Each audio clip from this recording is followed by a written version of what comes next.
My name is Krista Kaminsky. I'm an implementation support officer with CADITH. And maybe Susan, I'll just pass it off to you to introduce yourself. Sure. I'm Susan Tupper. I'm in Saskatoon. I'm a physical therapist and the strategy consultant for pain quality improvement for the SHA. Great. So I'm going to start us off here. I want to thank everyone for joining us.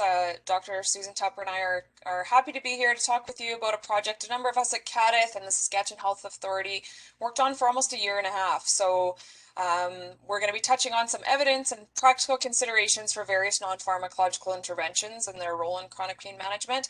And then we'll also show you where you can find some resources for yourselves and for patients that are publicly available on the CADITH website. So before getting started, I just want to acknowledge that both Susan and I are joining you from Saskatoon, which is Treaty 6 territory, the traditional territory of the Cree people and the homeland of the Métis Nation.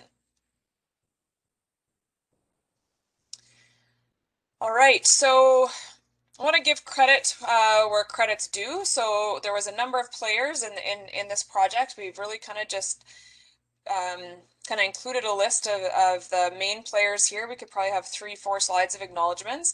But first and foremost to my CADITH colleague, Colleen Donder, who assisted, in fact, led much of the content development of the information you're going to see today, as well as Jackie Myers and Jen Harden from Saskatchewan Health Authority.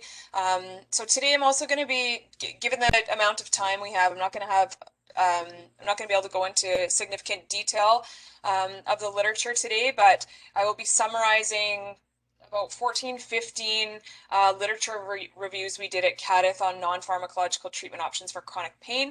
And so the names here are the lead authors of all the CADITH reports, so just wanting to give credit and kudos to them. So for those of you who don't know who CADITH is, CADITH stands for Canadian Agency for Drugs and Technologies and Health. And we're an independent, not-for-profit national organization, and we provide clinicians and healthcare decision makers with objective evidence. So essentially what we're doing is summarizing research findings on different clinical topics. So people such as yourselves, we can help you to make evidence-informed decisions. So all of our services are freely accessible, and we encourage you to check out our website at cadith.ca. So I include this cartoon in all of my presentations when I give an overview of what CADITH is. I think this is a simple way of explaining what we do. So this cartoon says the latest research shows that we really should do something with all this research. And essentially what we do at CADITH is help you to do something with all the research. All right, so getting into things here, as many of you are aware, nearly 1 in 5 Canadians have a chronic pain condition. So historically, medications such as opioids were frequently prescribed for patients experiencing chronic non-cancer pain to alleviate their symptoms, but given the side effects of their use, the potential for addiction and misuse, and the uncertainty in their long-term effectiveness for treating chronic non-malignant pain, alternative strategies are being explored. So there's a 2017 Canadian guideline, and this is the guideline for opioids for chronic non-cancer pain. And in this guideline, it recommends trying non-opioid options first, such as non-pharmacological therapy and non-opioid pharmacological therapy when managing chronic pain. Okay, so I just want to walk you through a really high-level overview of the process we use to develop the content that Susan and I are going to go through today. So it started off in 2018, CADITH completed an environmental scan looking at the availability and accessibility of non-pharmacological interventions for pain management. And so the feedback we received from Canadian healthcare providers identified a need for further guidance to support both clinicians and patients on how to make evidence-informed decisions about appropriate non-pharmacological methods. So as a result, CADITH completed a series of evidence reviews to appraise and summarize the research on the effectiveness of these non-drug methods for the treatment of chronic pain. And then information from these literature reviews or evidence reviews was used to develop a number of resources in collaboration with the Saskatchewan Health Authority. So what we ended up with is kind of 2 packages of information. At the top you see we have a package of patient resources. All of these patient resources were reviewed by individuals living with chronic pain. Majority of them were from Saskatchewan.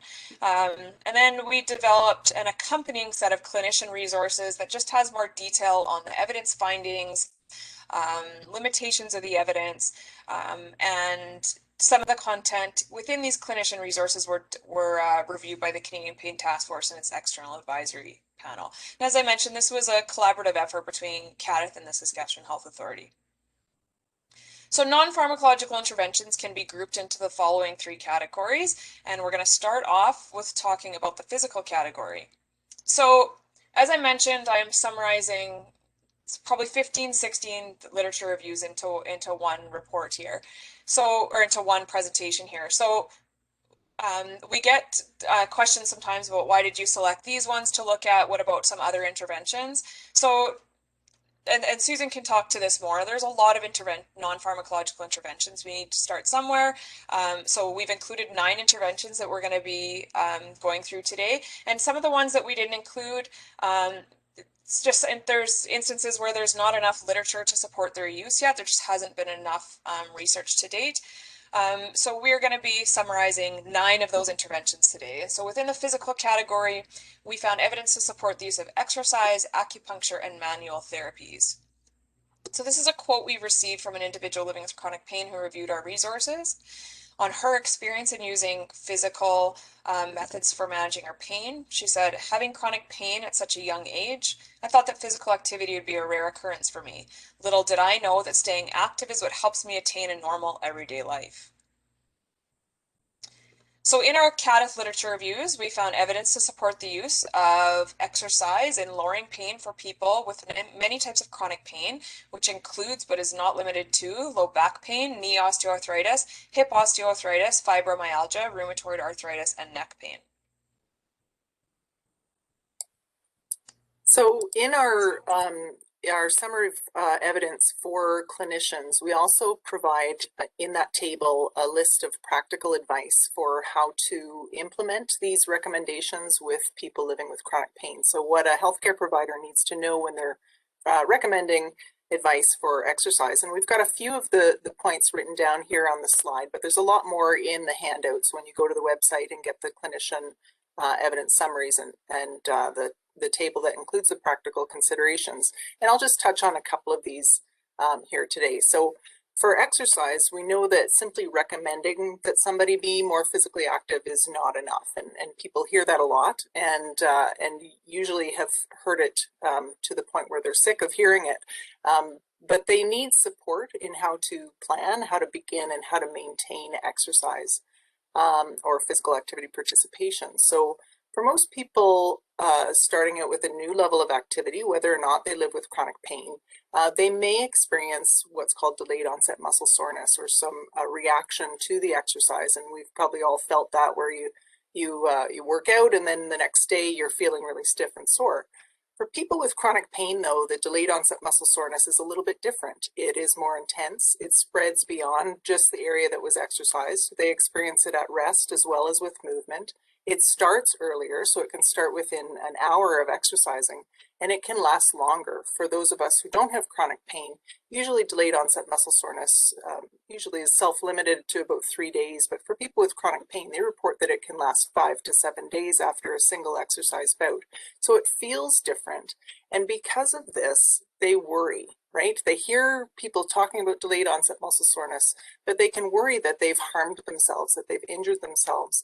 And so it's really important when prescribing exercise for people with chronic pain that you explain what may happen with the pain response with exercise, and that you start very low and go very slow, progress very slowly with introducing new levels of activity. So saying things like, you know, if it hurts, don't do it, or use pain as your guide, those are not good recommendations for people living with chronic pain. They're not helpful because someone with chronic pain may feel pain all the time. And so if it hurts, don't do it doesn't make any sense, right? If they don't have a time that's pain-free. And when doing new exercise causes an increased level of pain, which is normal and okay. So quite often people living with chronic pain benefit from several supervised exercise sessions where they can get that advice and learn about pain. The idea of starting low and going slow a really general guideline to use is what we call the 50% rule. What that means is that whatever level the person can do before their pain flares up, before they get that response of pain with activities, say they can walk for 20 minutes before their hip osteoarthritis really starts to flare up. Well, you would prescribe them to start at 50% of that. So just walk for 10 minutes and they can walk and not feel like they're doing much of anything, but gradually over several days, you can increase their amount of exercise that they're doing by about 10% after a few days of kind of getting used to that level. And then over time, they'll find that they can do more and more and get up to their exercise goals. And then for some people, starting low and going slow may mean that you're just interrupting their sedentary time. So that they're setting an alarm clock every hour or two and just standing up or moving gently in their available range of motion. And again, it may not feel like they're doing anything, but those little bits, those little increments done preferably daily can be very helpful for people who live with chronic pain to begin exercise. Go ahead, Krista. Okay, so we also found evidence to suggest that acupuncture may lower pain for people with low back pain, hip osteoarthritis, headache, shoulder pain, pelvic pain syndrome, or prostatitis, sciatica, and myofascial pain. So for acupuncture, it can take 2 to 4 treatments for someone living with chronic pain to feel the benefits from acupuncture, although some people do report benefits even after only 1 treatment. Patients usually report less pain, improved relaxation, better sleep, and these effects can last for hours or can last for several days after treatment. Usually the needle insertion isn't painful for most people, but again, depending on the type of acupuncture and the type of pain that the person has, they may feel some warmth or kind of a tugging feeling where the needle is inserted, or a kind of a grabbing sensation. And usually that settles within a few minutes. But of course, if it doesn't, if it's too uncomfortable for the person, any needle can be removed, and usually the discomfort settles quite quickly. And any residual soreness related to the acupuncture treatment can usually be managed with either light stretching, some heat or ice application, depending on the condition that the person has, or gentle self-massage as well. Go ahead, Krista. Okay, overall evidence also suggests that when compared to controls, spinal manipulation may be effective at improving pain and function for people with chronic low back pain and chronic tension headaches, and that massage may be effective at improving pain and function for people with chronic neck pain and chronic low back pain. So manual therapy, with the reviews that we did not specify the type of practitioner. So manual therapy, we included joint mobilizations and manipulations and soft tissue massage, regardless of who the practitioner was that was applying it. And so for manual therapy, typically it's prescribed when there is a specific tissue impairment that can benefit from treatment by a chiropractor, physical therapist, osteopath, massage therapist. But not all tissue problems need to necessarily be treated. It doesn't take very much looking for a manual therapist to find something wrong. We're usually pretty good at finding some misalignment or some issue going on with the tissues, but not all of them are driving the chronic pain condition. And so it's important to consider whether it's something that would benefit from treatment and to address the pain issue, or whether it's just something that is fine to be left alone. Manual therapies tend to provide short-term pain relief, and this can be really helpful to ease discomfort with chronic pain, but it can also lead to development of dependency on a passive treatment that doesn't necessarily provide any long-term benefit. So because of this, it's important to set a limit and to see if overall the person is improving after a set number of treatments. And it really depends on the practitioner and the type of pain the person's experiencing, but typically 6 treatments, 4 to 6 treatments, you'll have a good sense of whether it's going to be impactful for the person and have some impact long term. But it's also important for the person who's seeking care to negotiate with the manual therapist to see if they share that philosophy of belief that that the manual therapies can provide kind of that bridge strategy while the person is becoming more active. So things like improving sleep quality, improving exercise participation. Those are things that will have a long-term positive outcome on pain. And those manual therapies can also help to bridge and allow for some symptom relief for the person to allow them to become more active with less discomfort. Go ahead, Krista.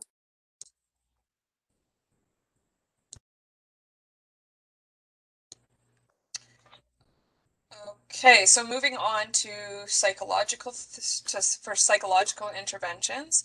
Within this category, we found evidence to suggest that mindfulness, CBT or cognitive behavioral therapy, and yoga are effective in reducing pain.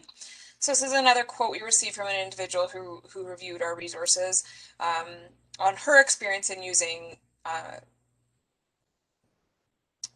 this category of interventions, and she says, thoughts and feelings can overtake us and escalate our pain. Learning to practice daily mindfulness, gentle yoga, and learning the power of positive thinking helps me manage stress and keep my pain controlled. So in our literature reviews, we found evidence to suggest that mindfulness may lower pain for people with low back pain and fibromyalgia. Before recommending that someone with chronic pain engage in a psychological intervention such as mindfulness, it's really important for the person to understand how pain works and to develop that biopsychosocial understanding of pain. Otherwise, they may feel that they're being dismissed and that their pain concern is being minimized.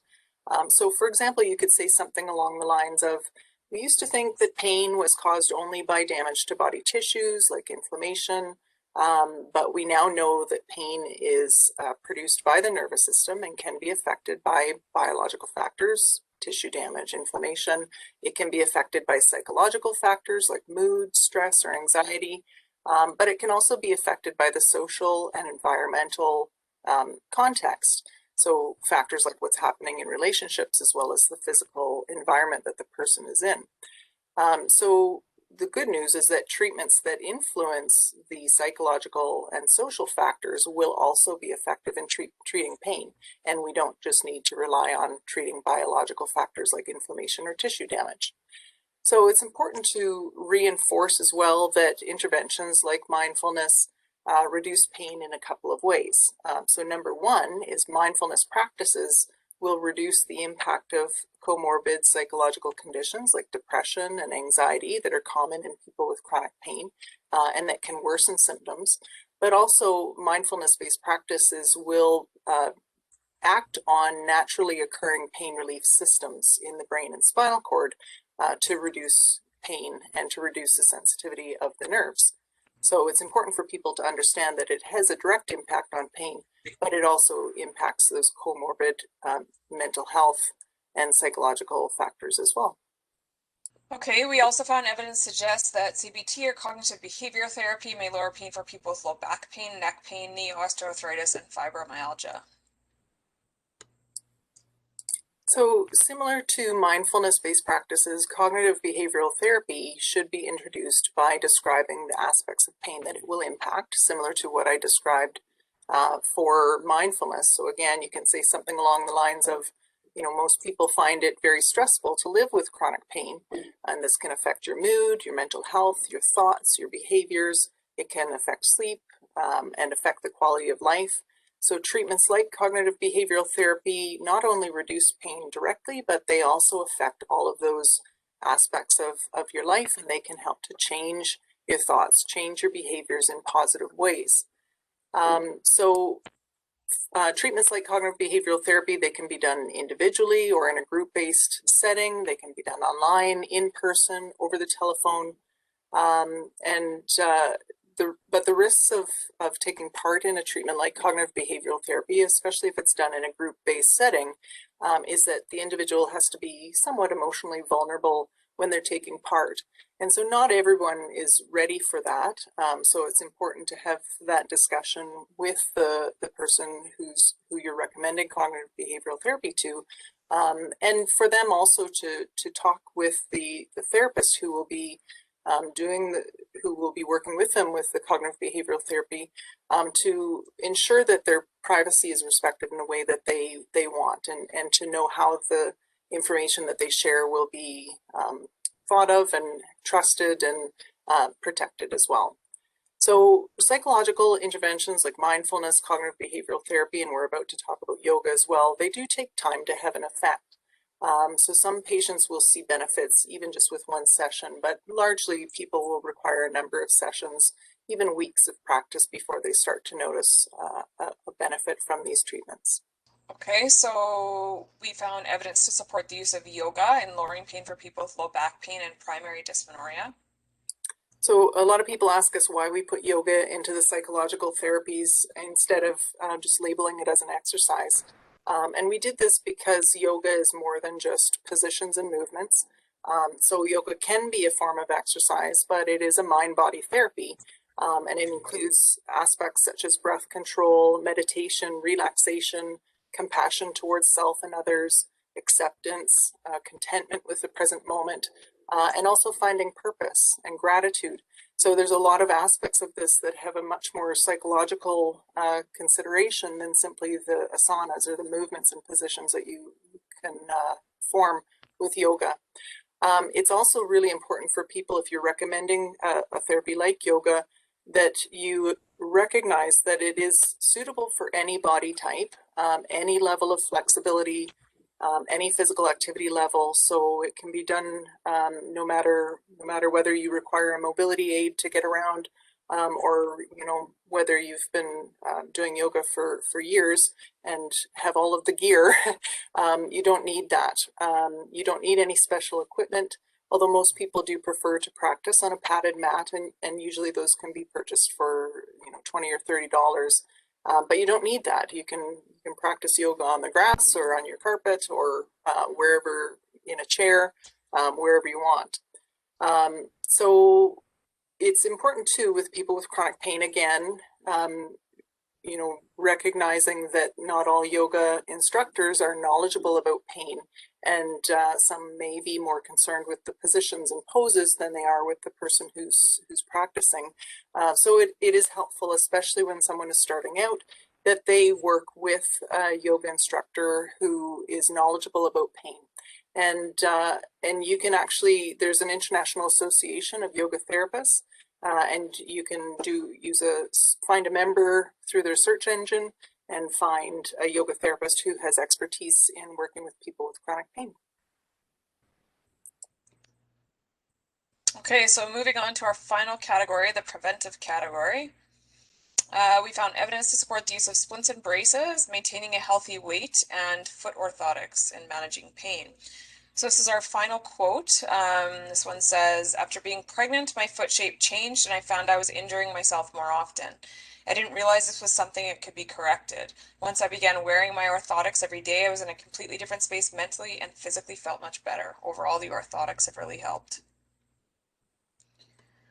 So splints and braces may lower pain for people with tennis elbow, carpal tunnel syndrome, osteoarthritis of the thumb or fingers, and osteoarthritis of the wrist. Splints and braces are prescribed when a joint requires movement support or movement restrictions, or to optimize joint positioning and function during activities. So they're usually prescribed for joints that are unstable or hypermobile due to ligament damage or cartilage degeneration in the case of arthritis, or if there's neurological or motor impairments, or they can be used to limit the end range stress on an inflamed joint, or the stresses on soft tissues. But they can also be prescribed to maintain mobility, for example, in a contracted joint, and help to increase that mobility. But braces one of the precautions is that they can cause skin irritation. So if a brace has been prescribed, make sure you're watching for skin irritation, but also nerve impingement as well, or changes in blood flow. So that's an important consideration if the person is wearing the brace at night, to only use a brace that has been specifically constructed for night use, because the hard plastic braces may cause more skin irritation if the person's not awake and able to check their skin and check their sensation as well. So braces and splints can be purchased over the counter in pharmacies or other stores. but they can also be prescribed by physical or occupational therapists or orthotists specifically for the purpose for which they're being prescribed. It's important to tell people to watch for the skin irritation and nerve compression, and if that happens, to immediately contact the person who prescribed the brace, to not wait until it becomes a worse problem, but to stop using the brace and to contact the prescriber immediately. And a lot of these problems can be fixed even with, application of moleskin or other padding to the brace to make sure that the pressure is being better distributed.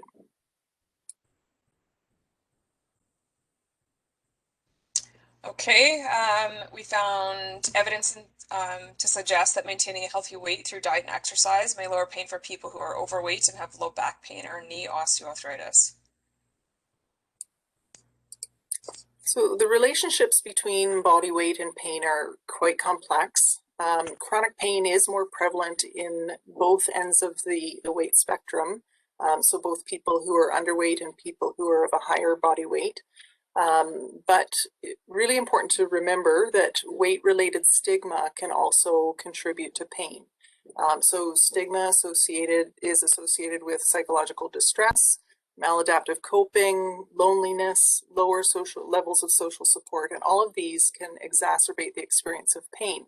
So when you're raising the issue of body weight and the importance of keeping a healthy body weight, it's important to talk not just about how body weight can influence pain, but also how the stigma associated with body weight can also influence a person's pain. So it's really important for healthcare providers to reflect critically on their own thoughts about body weight and think about the ways that their beliefs or their language, their way that they communicate, even their behaviors, and how those might contribute to stigma experienced by someone living with chronic pain, and how they can avoid discriminatory actions. For example, requiring that someone lose 20 pounds before they're referred on to other pain care. So it's really important that body weight changes be considered within the whole spectrum of care, and that they're not, basically required before any other interventions, important interventions are provided. All right, so our last one here is foot orthotics, and found evidence suggests that they may lower pain for people with low back pain, rheumatoid arthritis, and painful flexible flat foot. All right, so foot orthotics, it can take several months for patients to build tolerance to a new foot orthotic. So patients should be encouraged to slowly increase their wear time, kind of like starting a new exercise. You want to start slow, start low and go slow until the wear time of the orthotic is comfortable and consistent for all their activities throughout the day. So usually people are able to start at about 30 minutes and build up to an hour, and then basically build up by 15-minute increments every few days until they're wearing them consistently. So it is important, they'll get the most benefit if they're consistently wearing their orthotics, much more beneficial than if they're intermittently using them. So patients may benefit from purchasing several sets of orthotics for the different shoe types, and also wearing them indoors as well. Having a pair of lace-up shoes that they wear indoors with their orthotics can also help with their pain. So you can purchase prefabricated orthotics or have custom ones made, regardless of where they come from. They need to be reviewed at least every 2 to 4 years, because there can be changes in body composition and the mechanics of the foot, or changes in general health and activity levels that can influence the orthotic. And similar to a splinter brace, if the person is getting blisters and not able to increase their wear time with the foot orthotic, they need to talk to the person who prescribed it and make sure that they're getting the right fit. Okay, so overall, I guess the bottom line is that there's many non-pharmacological interventions that exist with evidence to support their use. I've already referred to that 2017 Canadian guideline that recommends trying non-opioid and non-pharmacological methods for chronic pain before trialing other options. And that also, when deciding how to approach pain management for a patient, it's important to engage the patient in that decision-making process. That patient may have certain beliefs or attitudes towards some of these interventions that will ultimately impact their willingness to try them. Also important just to remember that everybody responds differently to these methods of managing pain, and that patients and the healthcare providers need to work together to find a method that works best for each individual patient. Okay, so getting into the resources now that are available, that takes all of the evidence that we just talked about, these practical considerations, and puts it into resources, puts tangible things in your hands that you can hopefully use in your practice and recommend to your patients. So these are 3 patient handouts. Now these are double-sided. We've only included the first page here. So as you can see along the top, there's one for the physical category, one for the psychological, and one for the preventive. So there's those 9 circles, 3 on each handout. Those are the interventions we just went through. Underneath each of those circles is like a description of why that intervention works for chronic pain, and then it lists the chronic pain conditions in which each of those interventions have been found effective for underneath. So these are the resources that have been reviewed by individuals living with chronic pain in Canada, and all of these patient resources have been written at a grade 7 readability level. This is a poster that we developed. What we're hoping this poster will do is kind of get patients or your clients thinking about options they have to deal with their chronic pain, and that hopefully it sparks a conversation between their healthcare provider and themselves. There's a QR code that they can scan with their phone that takes them directly to the CADTH website that has all of these resources that I'm sharing with you on there. And if you're interested in having these posters, you can see cadith.ca/chronic pain is where all these resources are available.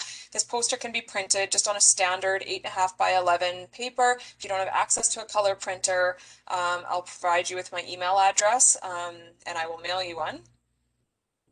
Now, this is a chronic pain prescription pad we developed in partnership with the Opioid Stewardship Group.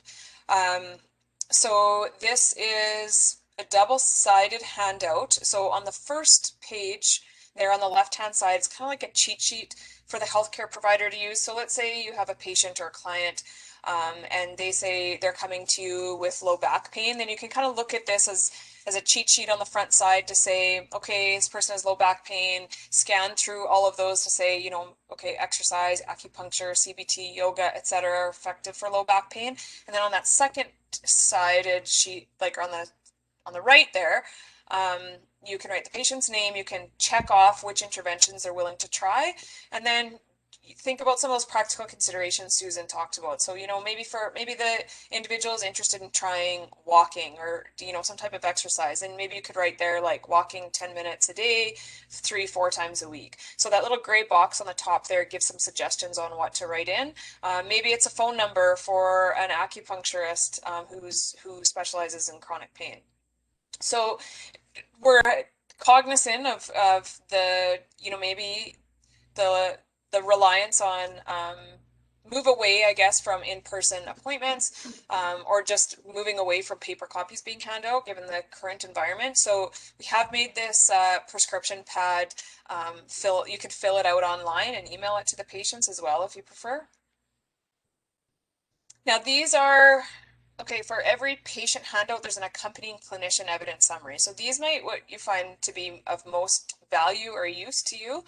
On the first page there is just a quick summary about, again, you'll see preventive, physical, and psychological categories, one for each. Now I've only included the first and second page. These are about 4 or 5 pages long.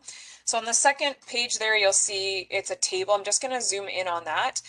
Okay, so this one is for exercise. So on the left-hand column, the first column, it gives the condition in which this intervention is found to be effective for, and then the second one, the research findings, we summarize the research findings, and then we do provide you with a link to the full CADTH literature review if you're interested in the details. The third column there is limitations of the evidence, and then those practical considerations that Susan went through today. So she went through, you know, 2-3 of them. This is a much more extensive list. It gives a lot more practical considerations, and so that was developed by Susan and some of her colleagues in the Saskatchewan Health Authority. All these resources, like I have included on the bottom of all those slides, are available at cadith.ca/chronic pain, and you'll see that there is Saskatchewan specific versions available on our website. So we're quite proud like that these resources have been very well received across Canada, and quite proud that they came out of Saskatchewan. We have Saskatchewan versions available. So I encourage you to visit our website. Now I know in this last about 25, 30 minutes, Susan and I have kind of hammered a lot of information at you. So if this is you now, like how do I use all this information? Print and hang that poster in your office. If you don't have access to a color printer, email us at Cadith and we will have one sent out to you, or in your pharmacy, wherever in a shared office space in which clients or patients are coming would be great. Print or use that electronic version of the chronic pain prescription pad when speaking with patients with chronic pain. So as I mentioned, that can be filled out online and emailed to the patient, or you can print it and fill it out. Print or email handouts to the patients, and then refer to those clinician evidence summaries as needed. Also important just to remember that evidence was not identified for all types of pain and that everybody responds differently to pain management methods. So we're just going to pause here for a minute. We would really appreciate it if you just complete this. It's really a one-question survey. So Susan has just put that survey link into the chat box if you want to click on that. We'll just pause here for a minute so that you can take this survey and we'll answer any questions you may have. So the question is just really asking about, like, do you intend to use the information from today's presentation in your practice? And if so, how? And just an open-ended question about any thoughts you might have. So when doing this, we've been getting lots of great feedback, but sometimes people ask questions. I prefer if you put it in the chat box, or if you don't want to announce it today, even just send us an email, because all of your responses are anonymous. I can't respond to your questions. So sometimes you ask like, well, why didn't you consider, you know, this intervention? And so I'd love to be able to answer those questions. So if you do have questions, please just feel free to put them in the chat box now, or Jason, I don't know if you want people to unmic themselves. Yeah, absolutely. If anyone has questions, you can, like I said, either put them in the chat box there and I can read them out for you, or just unmute yourself and you can ask away. Are there any burning questions from anyone? Well, I will ask a question and give people a chance to think. So I love these documents. Like, and this is, I think something that's so important is to get all that information into something that's concise and usable by clinicians. You know, when they're sitting there with the patient and talking about care plans and stuff like that. So I guess one of the things for me is, it's always that next step of how do you really ensure that this is getting out there so that, you know, clinicians are using these things. So what else, I guess the question is, what else do you guys have planned in terms of actually getting these things into the hands of people? Do you want me to take that, Susan, or you want to take that? You want me to take that? I'll start, Susan, then you jump in on anything I've missed there then. Sure. So this is our, I believe our 9th presentation that we've done in Saskatchewan. So we've been doing it to different clinical groups, some conferences. We have done, I believe, 7 or 8 newsletter mailouts. These gone in all the different professional associations of the groups that Susan has identified of interest. Susan, maybe I'll pass it off to you. You'll probably have more. Yeah, we've also put them up on the SaskPain website. I'm just trying to think where else they've gone.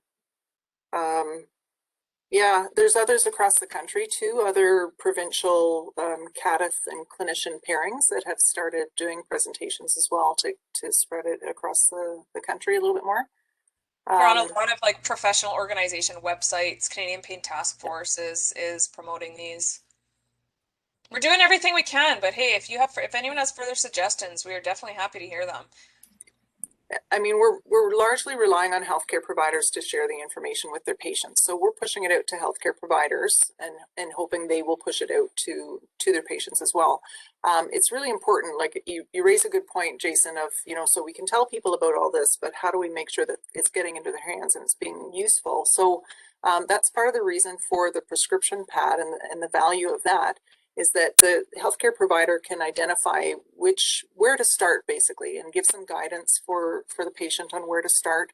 But with all of these things, it's really important to have a follow-up appointment scheduled at a reasonable time. So just like you would have a follow-up if you're prescribing a new medication, you might, get the patient to check in with you in a couple of months.